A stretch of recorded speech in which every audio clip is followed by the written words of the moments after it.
បញ្ហាវៀតណាមធ្វើផ្លូវពោះទៅកោះពោះគប់របស់វៀតណាមមានបងប្អូនមួយចំនួនបានបញ្ចេញមតិថាវៀតណាមបិទផ្លូវសមុទ្រព្រែកគូណនដែលយោហើយព្រែកគូណនដែលយោលែងមានសារៈសំខាន់ហើយតែបងប្អូនសូមគិតមើលផ្លូវតែសមុទ្រកម្ពុជាមានច្រកមួយទៀតដែលឆ្ពោះមកក្រុងប្រទេសឥណ្ឌូទោះវៀតណាមធ្វើផ្លូវឆ្ពោះទៅកោះ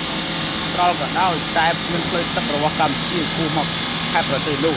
មកតែសមុទ្រអន្តរជាតិសូមបងប្អូនកុំមានចិត្តខឹង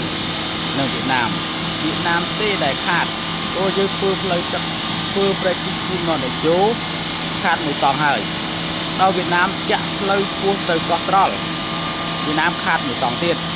ព្រោះត្រូវនាវាចរឆ្លងកាត់តែសមុទ្រវៀតណាមគឺនាវាចរទាំងអស់ត្រូវបង់ពន្ធឲ្យវៀតណាមតែឥឡូវវៀតណាមធ្វើបាត់ផ្លូវអញ្ចឹងវៀតណាមគឺអត់ប្រយោជន៍